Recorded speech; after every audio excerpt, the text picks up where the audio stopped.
Good evening. Thanks for joining us. I'm Jason Zimmerman. An ongoing investigation is underway in Appleton tonight after police say gunshots were heard along North Richmond Street.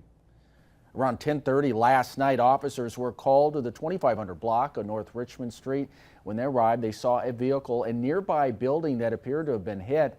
Investigators are now asking the public for their help in identifying those responsible. If you do have any information, you are asked to contact Appleton Police.